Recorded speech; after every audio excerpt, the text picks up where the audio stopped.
তোমরা এই মনুষ্য কুল মৃত্যু কুলে যখন ঢলে পড়বে আর খাবে সেই সময় যদি ভগবানের নাম গুণগান যদি মনে পড়ে, তোমাদের যদি যায়, তাহলে তোমরা সকলে ব্রহ্মের সহিত মিলিত হতে পারবে। কিন্তু এদিকে আবার ভগবান বলছে আরেকটি শ্লোকে, নাশাত ভাবিততে না ভাব আশাত উভয়োপি দৃষ্টান্তু তত্ত্বদর্শনী।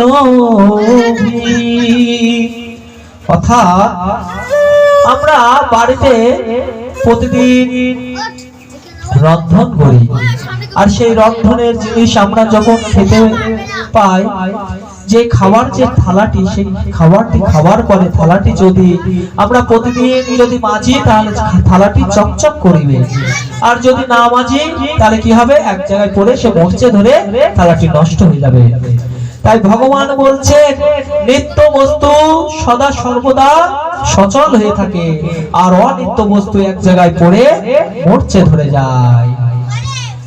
তাই মৃত্যুকুলে যখন ঢলে পড়ছে, খাচ্ছে, তখন আশেপাশে মানুষ যতই তোমার ভগবানের নাম গুণগান করুক না কেন, যতই হরিনাম কানে দিক না কেন, তুমি কিন্তু ভগবানের নাম গুণগান শুনতে পাবে না, আর ভগবানের গোলক ধামেও যেতে পারবে না। কারণ ভগবান বলছে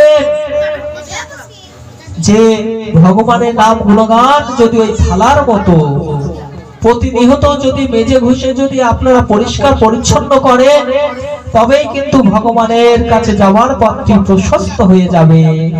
আর যদি একদিন যদি ভগবানের নাম করে আবার যদি 10 দিন পরে করেন, তাহলে মাঝের গ্যাপটাই জং ধরতে শুরু করবে, আর তখন কিন্তু ভগবানের কাছে যাবার সময় বাধা সৃষ্টি হবে।